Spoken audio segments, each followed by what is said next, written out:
Thanks everyone for being here. I'm Carrie, I'm with EWG, and we are doing this event in partnership with Consumer Reports, so thank you all. And I'm thrilled for us to talk about a new incredibly important bill. I'm going to pass it over to my colleague, Scott Faber. All right, hello everybody. Thank you so much for joining us today. Hello to the folks who are watching virtually. I'm Scott Faber, I work for EWG, and I also teach food law at Georgetown University Law School. I'm so excited to be here in New York talking about the need to address food chemicals because no state is doing more to protect us from the things that get added to our food than New York State and New York City. So this is the center of food policy progress in our nation. So we're all very lucky to be here. Yes, applaud. Thank you. Yes, it's a really big deal. It is a really big deal. And so I'll just start by giving just a very quick introduction, and then we're going to just have a conversation. So as many of you are now learning, and please still enjoy your lunch despite everything I'm about to say, the vast majority of the additives and substances that are added to your food are never reviewed by safety by the FDA. Since 2000, 99%, I know this look of worry on your face it says the whole story. Since 2000, nearly 99% of all new food chemicals have been approved for safety by the food chemical companies. And guess what? They're all safe. It's an amazing coincidence.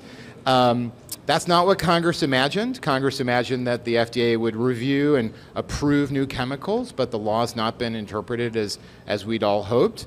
And all of the chemicals, those are just the new ones. All the chemicals that you have been in commerce for many, many decades also have never been reconsidered for safety by the FDA. So there are things that hopefully you will not be eating today that entered commerce many decades ago, even before I was born, that's a long time ago, that have not gotten a second look to ask, are these still safe?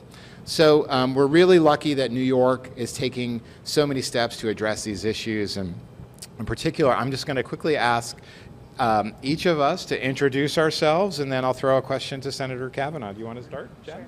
Hi, I'm Jennifer Pomeranz. I'm an associate professor at NYU School of Global Public Health. I'm State Senator Brian Kavanagh. I represent Lower Manhattan, pretty much everything south of 14th Street. I chair the Housing Committee, and I'm the sponsor of some of the legislation that we'll be talking about today. Good morning. I'm Kate MacKenzie, Executive Director of the New York City Mayor's Office of Food Policy. I am Mark Bittman, and I write about food. Yeah.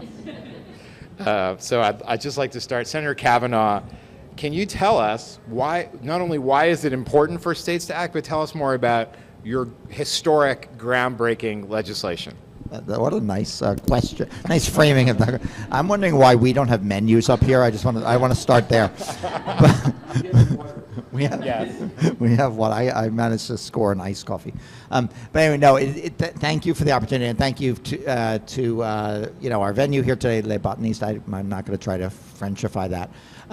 But just to say, this is a very big moment because New York has taken very significant action, and has now been passed by both houses of the legislature, and we have an additional very substantial bill that is working its way through. The bill that we passed is intended to squarely address a key aspect of this loophole that Scott spoke about, the generally recognized as safe loophole. Now, states and the federal government both have had jurisdiction over the food supply for about 75 years now. In the 50s, it was decided that government needed to step in and regulate, but states have mostly deferred for all this time to the federal government and just said, FDA will determine what's safe, and we will just, our regulatory process will just follow their lead. That has been proved to be, especially in the last couple decades, a bad idea. So what we've done now is addressed the secrecy of the GRAS process. Under current law, food companies can determine that an ingredient is safe, and add it to the food system. Not only is that determination made in-house without federal regulators or independent scientists, but in many circumstances they can keep both the ingredients and the science that purports to prove that it's safe secret from the public secret from regulators, secret from independent scientists. What this bill will do is say, if you want to sell processed food in New York, and if it includes these ingredients that you have not properly disclosed to the FDA, you must disclose them to New York. New York will then publish that information for all the world to see, and we believe that will have, first of all, a very significant fact in revealing what's in our food supply here in New York, but also, since processed foods are mostly marketed and sold nationally, we will be creating a level of transparency that has been unseen in the United States in decades.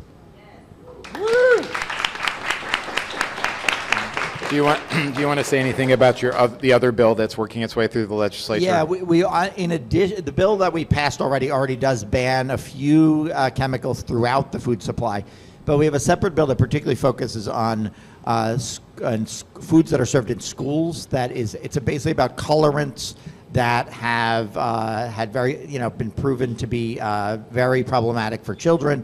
And New York City, as you're going to hear in a moment, has taken great steps forward on this, mostly through administrative action in all kinds of public institutions, including schools. We are trying to get a statewide ban on a bunch of chemicals that are included in the food supply for children in schools. And again, that's a bill that's moving in the Senate. It's been reported by our Agriculture and Markets Committee to our Education Committee, and we're trying to get that done in the next few weeks as well. Great, thank you. Kate, yes, all good news. Kate, tell us more about what New York City's done. Sure. So first, let me set some context about New York City schools. So we have more than 900,000 kids, including 2 of my own in 8th and 6th grade, in our New York City school system. And what's really important to also remember is that more than 75% of those kids come from economically disadvantaged families. And so to be very specific, that means that those kids don't know a lot of times where their next meal is going to come from. But they can be certain that breakfast and lunch is guaranteed for them in school. And importantly, that breakfast and lunch is going to be a delicious and nutritious meal. Just also going back to the population of kids, more than 80% of kids in New York City schools are Black and brown families and kids.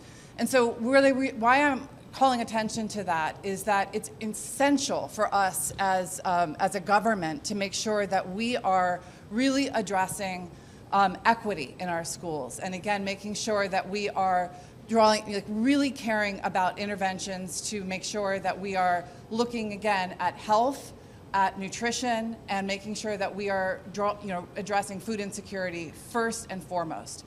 So when we look at the levers that we have as a government and as a city, our food standards is one of the foremost levers that we have to address the health and nutrition of meals in our schools. So starting in 2008, we introduced food standards for all of the meals and snacks served across city agencies. So this is, yes, inclusive of our schools, but we also serve meals in our homeless shelters, in our correction system, in our older adult centers, juvenile justice centers, emergency food. All in, it's about 220,000 meals a year, 155 million of which are in our schools. So we have paved the way to demonstrate, in particular for our state, that this is quite possible. Since about 2012, we have, why serve kids things that could be questionable to their health? I think it's the precautionary principle. If it's questionable, why take the risk? As a mom, I feel really important about that, right? But we know now, and we evaluate every 3 years the most current science. We follow the science in New York about what is important and where is that guiding us for what's, especially when it comes to vulnerable populations. And so most recently, in 2025, we've updated our food standards and made, as was pointed out, these really, kind of questionable food dyes. We've eliminated those across all of our populations, but since about 2012, they've been out of the system for kids in particular.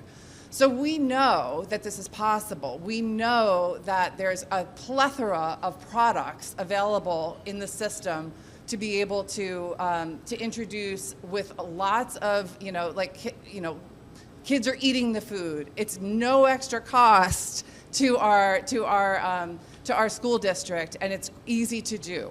So we are here as a partner to you. We're here to demonstrate to all of the districts. We paved the way for all other cities and states in the country. This is quite possible. Great. And thank you. And I know some of you, at least one of you is saying, really, food dyes? And the answer is yes. So we didn't know until 2021 what the impacts of these synthetic dyes could be on our kids. But in 2021, a landmark study, peer-reviewed, was produced that showed that animal studies and studies of what happens when our kids eat dyes show that some kids are harmed by these dyes in ways that make them inattentive and restless, and they're completely cosmetic. They're totally unnecessary. We don't need to be adding something that might interfere with our kids' abilities to learn to our school foods. It just kind of, and so kudos to New York for quickly moving. Other states, now 10 states, mostly red states, have moved to ban dyes from school foods.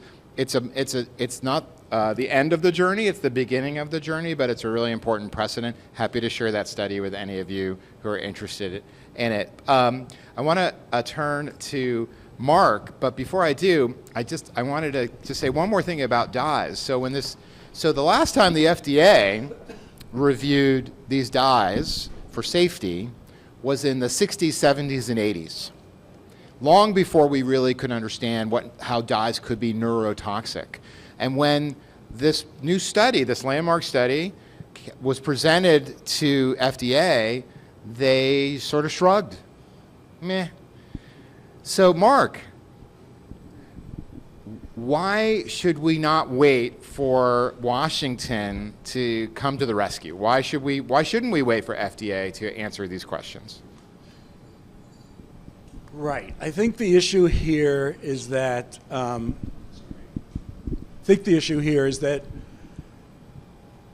the best work is currently being done on municipal and state levels, as we're seeing here. And if New York and California and a handful of other states were able to set federal policy, we'd be in good shape in terms of this stuff.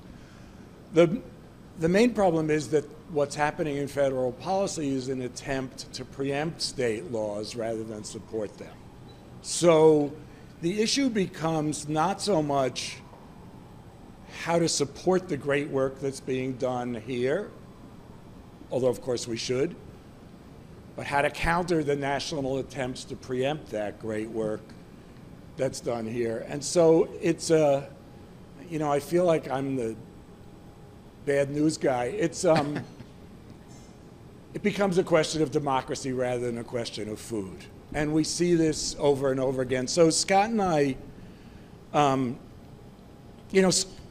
food is the lens through which we can see many other things. And when you look at this, it's not just about food. It's like every progressive legislation that happens on city and state levels right now is being attacked on a federal level. Or conversely, you could say the reason that municipal and state politicians and legislatures have to do double the work they might have to do otherwise is that the federal government is not only not protecting us around these issues, it's subverting us. So there's what's it called? There's a federal, the Fresh The Fresh Act. The Fresh Yes. Act, right. Yes. So there's a federal measure that would basically preempt every good state, everything we're talking about here. States would no longer have the power to set these kinds of laws. So when Scott and I were talking about this the other day,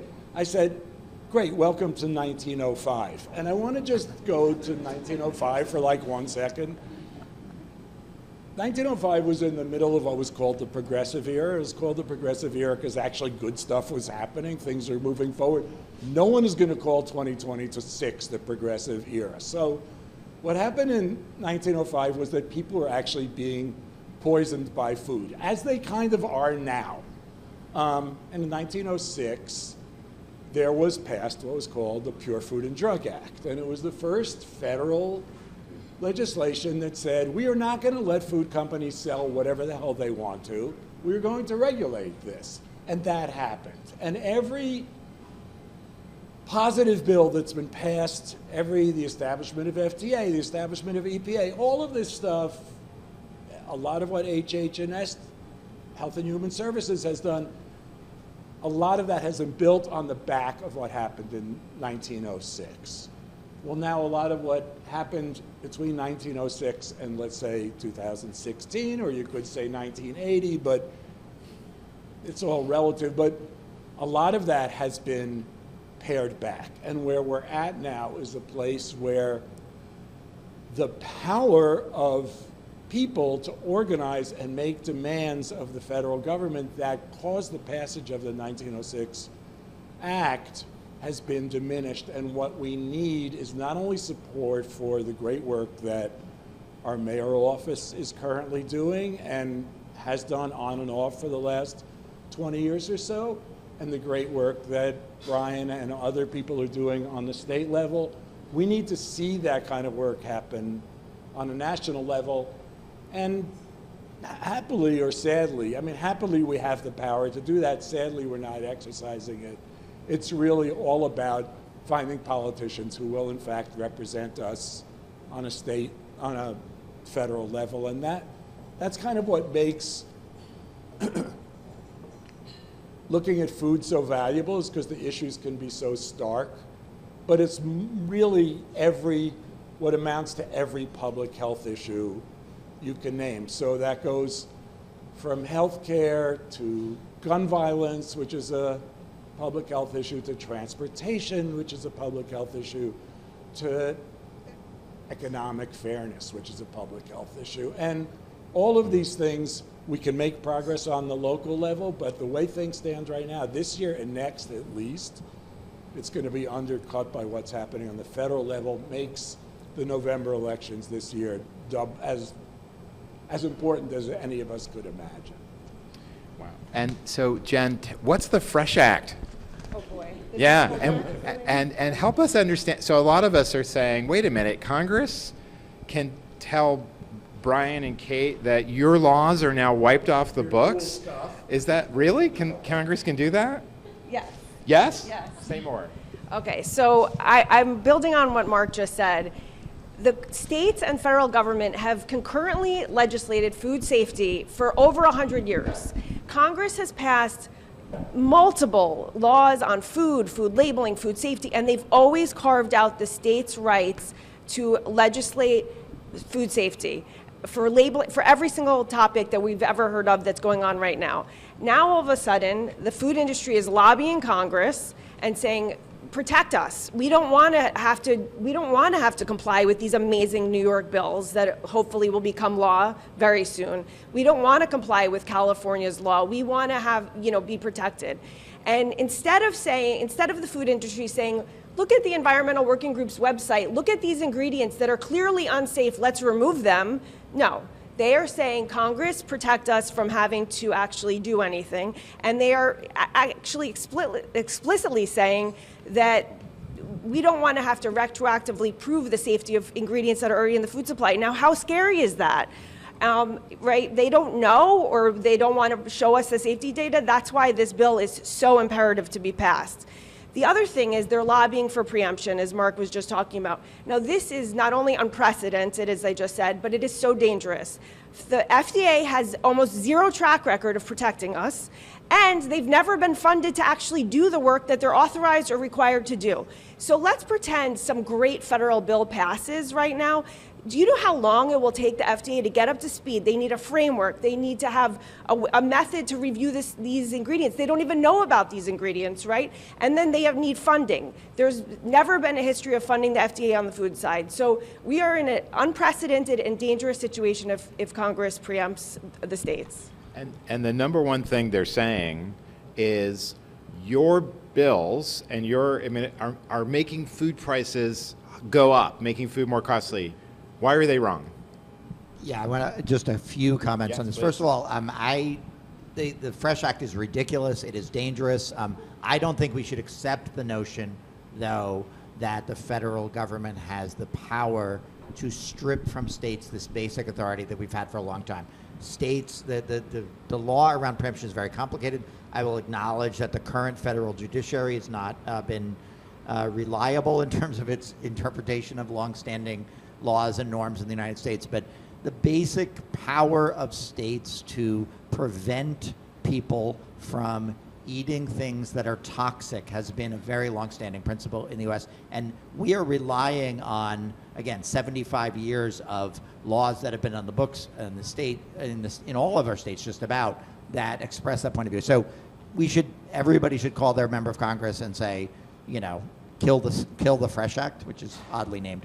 But in addition, whether or not they pass that, we are going to continue to fight for the rights of states to regulate this. Yeah. On the question of cost, if I just may, again, the bill that we have passed that the industry has put out a special report on to estimate vast costs of this.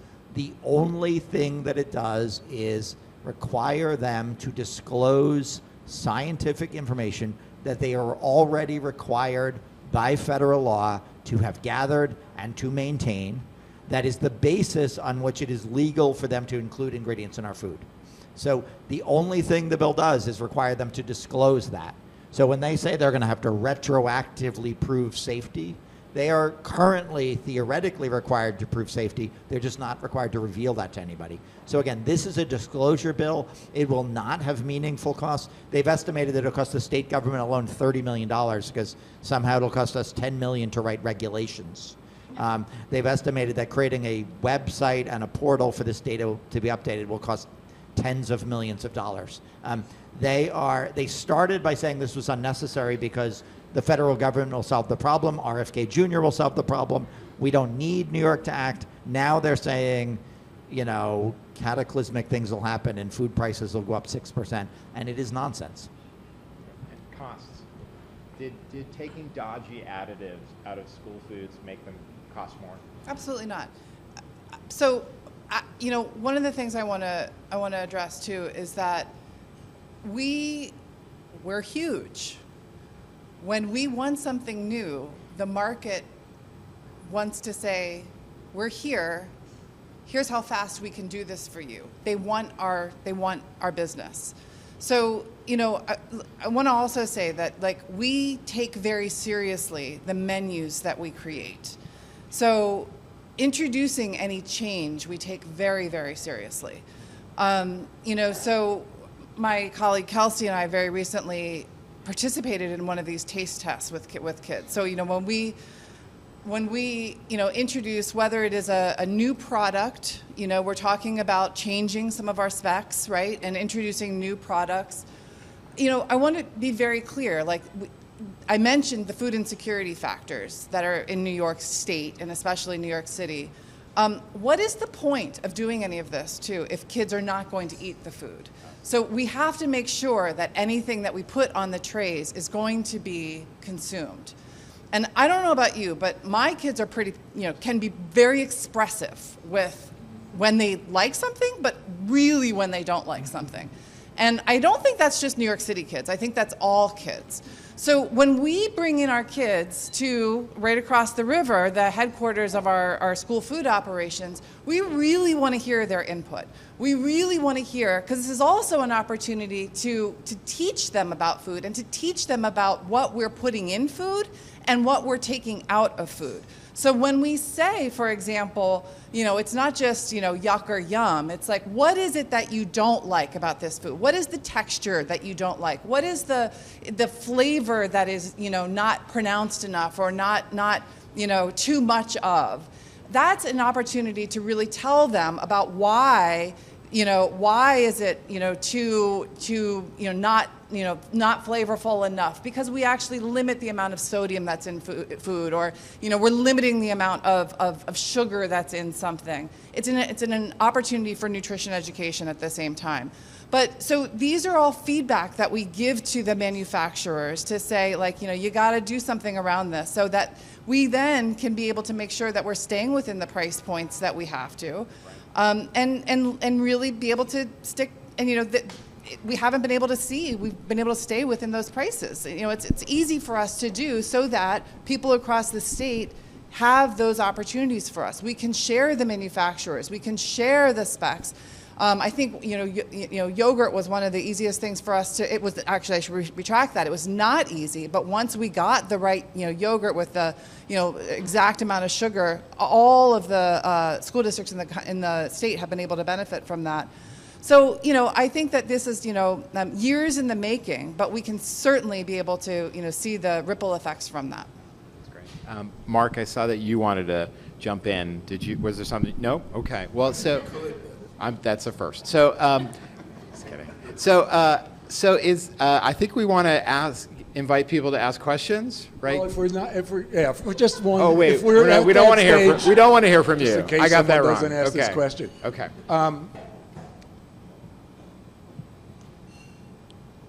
We have to think about what things look like on a national level, because as important as New York is, and I'll say New York and California because I kind of always do.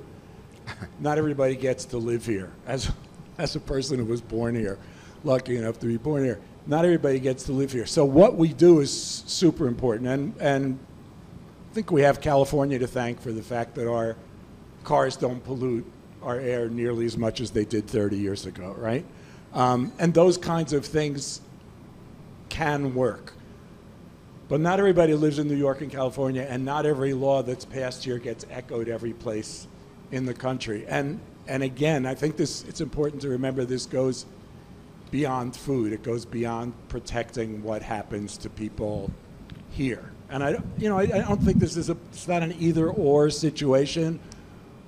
1 in 300 Americans is a New York public school kid, and 1 in 30 Americans or so lives in the metropolitan area. It's really important to get things done right here, but there is this whole country to get things done right in, and we're not going to see these kind of measures being passed in Ohio anytime soon. So it's not, like I said, it's not an either-or thing. We have to work to support the good work that's being done here. We have to make sure that some of that work at least is not echoed and certainly not destroyed on a federal level. And just one thing to remember, though, that when California banned those first 4 ingredients, the food industry wasn't going to start making new food products just for California, right? They're reformulating for the country. So these state laws actually are protecting the nation. Local things about schools, that might be different, but when we're talking about the laws that are affecting the ultra-processed food supply, which is basically what we're talking about here, New York passing this law will protect the entire country with these disclosures, and California's initial ban protected the whole country. So it's important to really recognize how important those state laws are. Now, okay. Yeah, so we'd love to hear your questions, especially about your favorite foods. I know you're all thinking about what's in your pantry right now. Everybody does that. So questions for our experts. I know we also have folks online who may have some questions. Why don't we start online? Any questions from folks at home? Yeah, that one in the chat, someone just wanted to know if these companies will just make the change voluntarily. Will companies just change their recipes if we don't pass state laws or local ordinances or the FDA doesn't tell them so? Jen, do you want to start? No, yeah. So absolutely not. As I said earlier, if they wanted to voluntarily do anything, they would look at your website, see the list of chemicals that have the science showing they're unsafe, and they would remove them. And guess what? They've done this in other countries, but they are still subjecting us to the same chemicals. So they have an easy route, right? And they have chosen not to take it. So we are here today because they will not do it voluntarily. Yeah, I'll just add, I think consumer pressure on government is important, like getting us to pass the right laws. Consumer pressure is a valuable tool with respect to big corporate entities. The problem with food is it's hard to pressure food companies not to include ingredients in your food if they don't disclose what they're putting in your food. So when we have a disclosure standard like this, what you will see is a lot of chemicals that have been in your food for a long time that no one was aware of there, will now be disclosed, and you as a consumer can certainly, peruse those reports. But scientific experts, Environmental Working Group, and the Center for Science and Public Interest, and others will be looking at those lists, and they will be identifying chemicals that you think that you ought to be concerned about, and then you will have the tools to pressure companies to stop using those chemicals. Right now, they just assert that everything's safe, and you don't really, it's very hard as a consumer to know otherwise. Yeah, I'll just add, and Jennifer alluded to this, we're eating thousands of chemicals because of the absence of pre-market review and the absence of post-market review that are not being eaten in other countries. Thousands. Let me say it again. You are eating thousands of chemicals that are not added to food in other countries. That's bad news. The good news is that means the same food companies are making nearly identical products for people in faraway places like Canada without these chemicals of concern. So I think that's evidence enough. But if you need more evidence, many of the big retailers in their store brands have also abandoned some of these chemicals of concern. Walmart recently announced they're removing 41 chemicals of concern. Wakefern, which owns ShopRite, has removed 110 chemicals of concern from their store brands. And again, those are the things in the grocery store that tend to cost less, not more. They're private label brands. So that's just, it just couldn't be clearer that there's no cost, there's no challenge with formulation. It doesn't taste worse, it doesn't look worse or smell worse as a result of these reformulations. It's just inertia that's getting in the way and the absence of laws. But Mark wanted to jump in on this too. Just on the notion of companies doing things right voluntarily, which is sort of hilarious. Almost 20 years ago, when the Obama administration came in, hard to believe, but yeah, many of us campaigned to have antibiotics routinely used in the food supply taken out. And this could have been mandated by FDA, could have been mandated by Congress. The FDA solution at the time was to request that companies take antibiotics out of the food supply because everybody knew that you didn't need them in the food supply routinely. And the net result of that has been an increase in the use of antibiotics over the past 20 years. So asking food companies to do the right thing maybe has never worked as extreme, but I don't know, probably has never worked as not extreme. It doesn't work. So you need legislation to make these changes happen. So questions from the room, yes.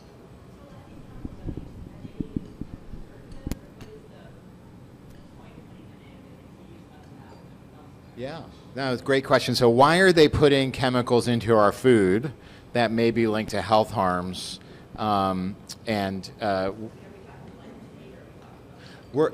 great question. So pesticides that are sprayed on crops can wind up in your food or on your food. Think of like an apple or a peach. These are substances or additives that are added to processed food as flavors, colors, thickening agents, gums, preservatives, to make your food last longer, look better, taste better, smell better, or to disguise other things that happen in the processing of the food that make the food less appealing. So the short answer, and you've heard it a little bit, is they don't have to. The inertia is the most powerful force in the universe. So making that one-time change from a toxic ingredient to a safer ingredient, as easy as that sounds, is a one-time change that you otherwise don't have to make. But the other is someone who worked for the food industry. I can tell you is the fear of a race to the. We've created a race to the bottom. So if I'm Kellogg's, I don't want to voluntarily remove the dyes that make my breakfast cereal luminous or even sparkle, because I know it does. That's amazing. Because if I do, I might lose market share to the evil empire known as General Mills. So that's how they would put it, not me. Don't sue me, General Mills. So I think that's part of the challenge is that without rules, companies are loath to take out things they think probably incorrectly might lose them some market share. So, yeah. If you pass one rule and they accept it, then they're afraid that you're going to pass another one. Yes. And there's Yeah. a sort of race to the top on our Yeah, part. can you say more about that, Senator? Yeah. Yeah, I would say just one of the, I've been in office for 20 years now, and I have never seen, I've never seen a more kind of dishonest campaign to try to kill legislation than I've seen in this one. I mean, the food industry, when we introduced the bill, their first route was to send a lobbying firm from Washington, and they had a representative of every food company you've ever heard of in the room, and they went around the room and said, we make Nutella, and we make all these lovely things, and we're like, oh, isn't that so nice? And then, but their first assertion was, there is no secrecy, there are no questionable chemicals in our food supply, and so you don't need to do anything because it's all working fine. And they just repeated that for a while, and it kind of felt like, in Washington, do they think we're like, not very smart here in state legislatures? We're like really gullible. But it is remarkable. So their first strategy is to just convince people that everything's fine, and the next strategy is to convince people that, an industry that has spent decades trying to prevent effective federal regulation is now telling us, well, what we need is federal regulation. You can't do this state by state, the patchwork and the expense. And again, we are at this moment where we have to make choices. And I would prefer if we had really robust regulation at the federal level and the resources to implement it. But as a practical matter, that's not happening soon, even in the best of circumstances. And in the meantime, we need to step up and do what we can. And yes, these laws should continue to pass around the states. And yes, food companies are going to have to adapt, but that's as it should be. Yeah. I had the honor of testifying before a House committee of Congress yesterday, and on the Fresh Act, and this myth that of the patchwork quilt is one of the most enduring myths of policy generally, but food policy in particular. Just so everybody knows, 3 states, soon 4, have so far banned 11 additives and substances out of 4,000. And 2 of the states, Arkansas and West Virginia, are Republican states. So there isn't some danger that all of a sudden food companies are going to lose their recipes and forget how to make food. It is kind of a crazy argument. Yeah. And just to note, they do make this argument in virtually every area, as Mark was mentioning. I mean, the Toxic Substances Control Act is a federal law that inadequately protects us from chemicals in other contexts. And when we were having hearings about whether children's toys should include cadmium, and they were explaining that your childhood just wouldn't be quite as colorful. Your red wagon wouldn't be so red without cadmium. But they're just explaining, really, this would be so much better if the federal government would do that. And then meanwhile, they go to Washington and say to the federal government, please don't do that. So it is going to be an ongoing conversation, and that they will continue to make that argument. Yeah. Question? Yes. Thank you, first of all, for being here, taking time out of your day and out of your day-to-day to change things for all of us. We really appreciate that. My question, what sparked it, is something that you said, Kate, but anyone is welcome to answer.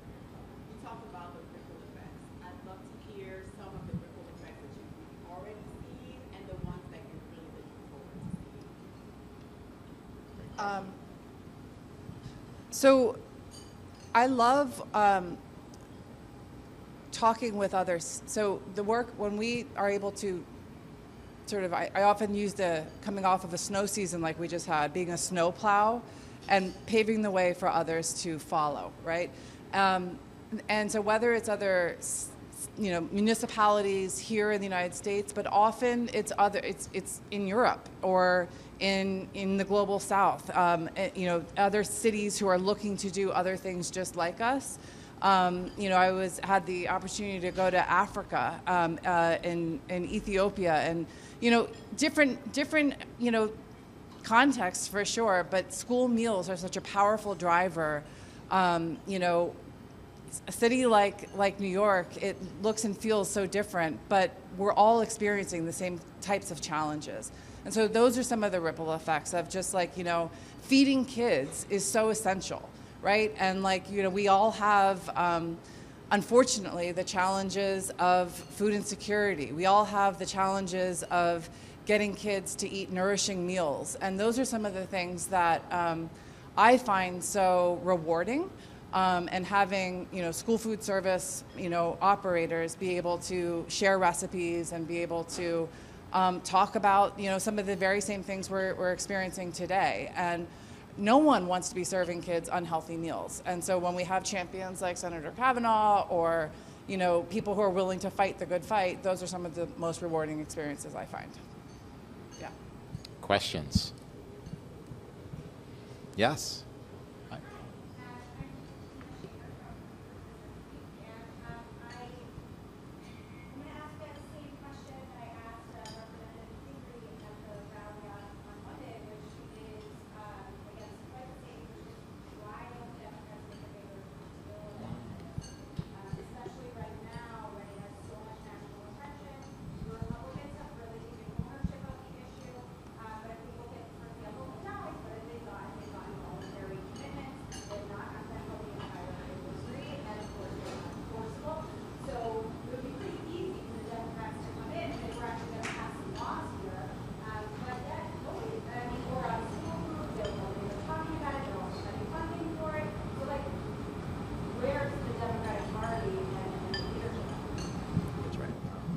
So in case you couldn't tell, I'm a Democrat.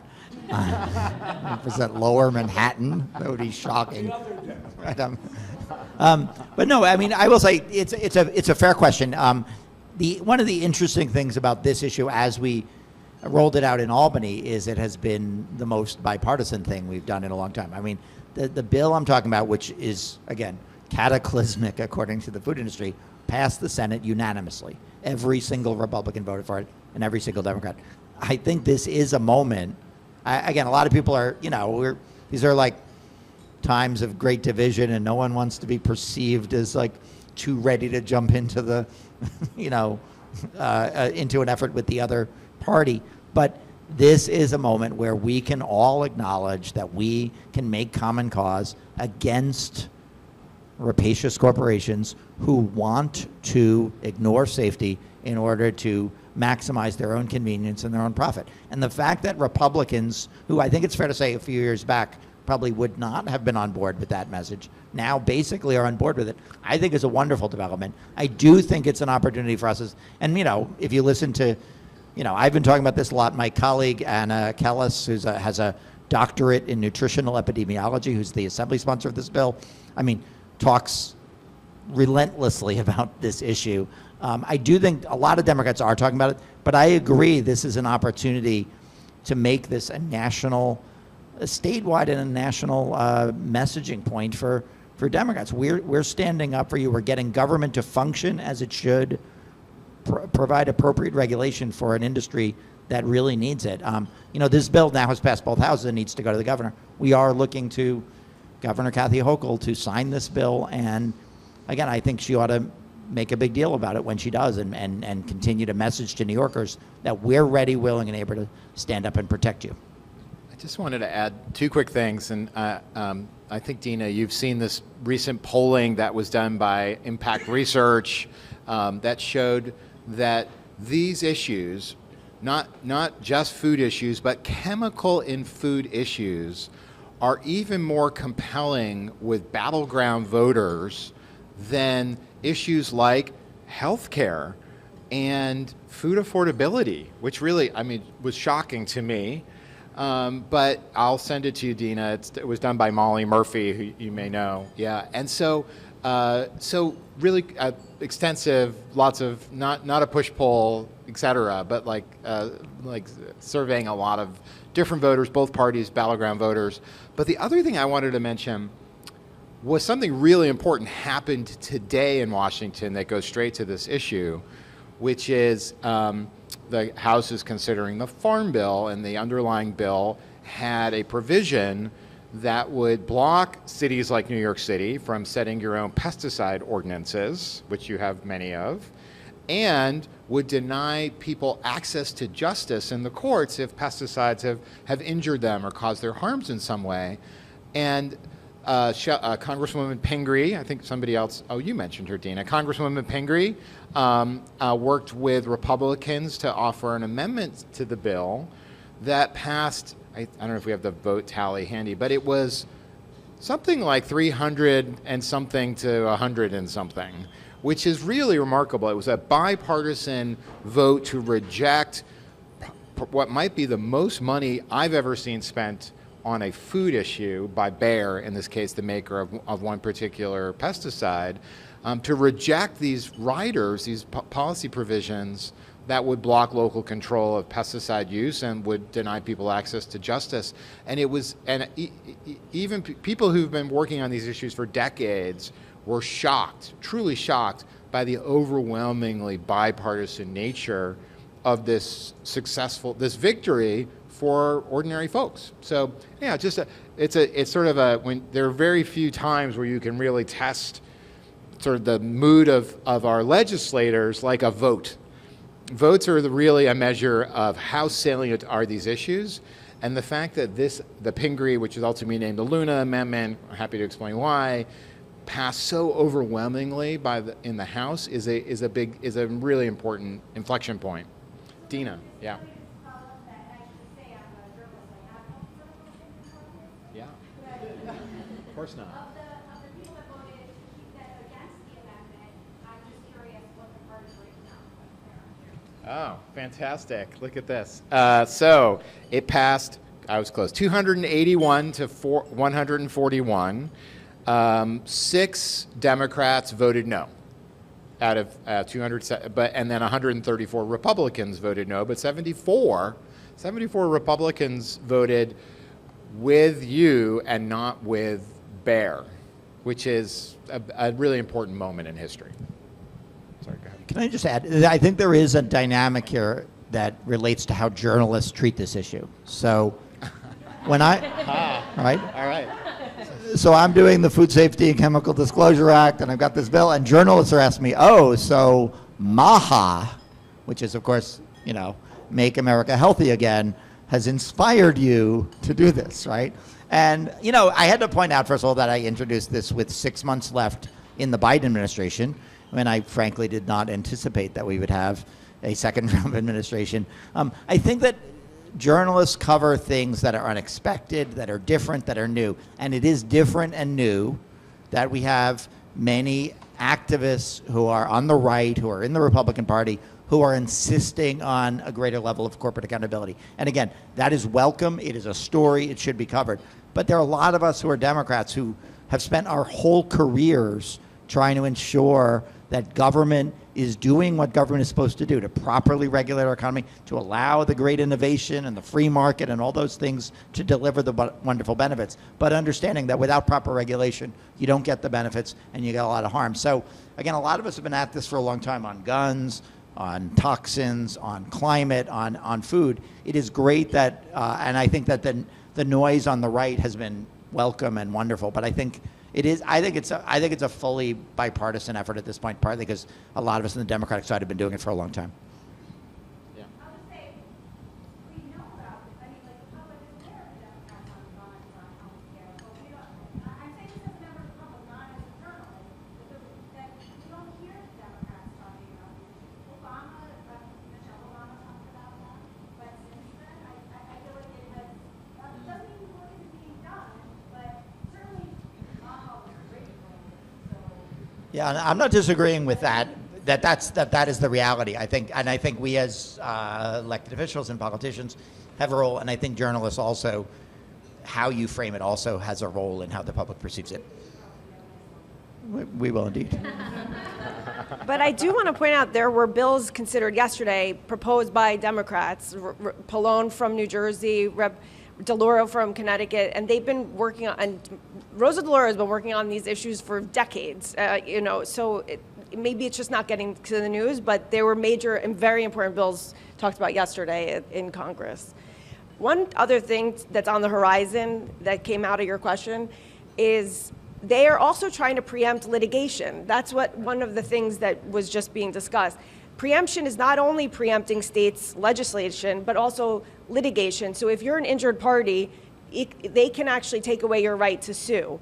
And so that's something else that we're seeing kind of on the horizon, also protecting the food companies. I'll just add that the reason everything you're eating will not make you sick is primarily because of a guy you've never heard of named Bill Marler. And he's a famous food lawyer who's been suing food companies going back to the Jack in the Box outbreak, for those of you of a certain vintage, for many decades. And the fear of litigation by people like Bill Marler has transformed, especially the food you're all enjoying right now. So litigation is one of our most powerful tools, and Congress is unfortunately frequently trying to take it away from us. Any questions from the chat? Yeah. Oh, good.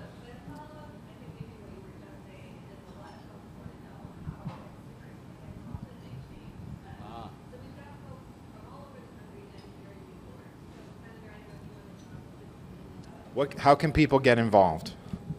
Great question. Right now, if you are in New York, you can contact the governor's office and tell them to sign the Food Safety and Chemical Disclosure Act.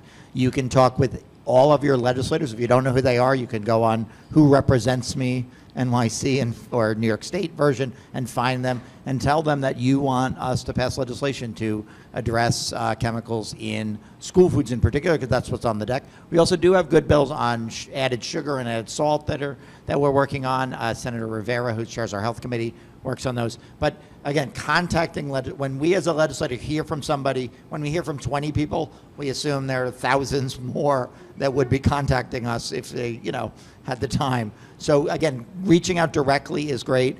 And more broadly communicating this as a national level. If you are involved, if you know people are involved in politics, in campaigns, in persuading people, just continue to talk about this and recognize that a lot of the brands of food that you eat and you know and love, and we all have our favorites, but they are hiding behind big national organizations. The Consumer Brands Association, it doesn't even say what they make, right?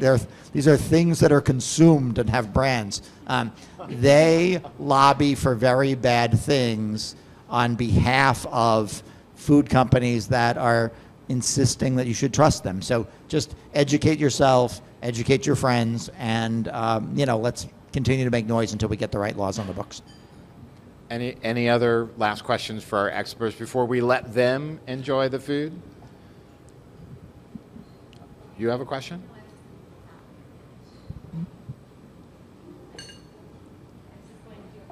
Oh, yes.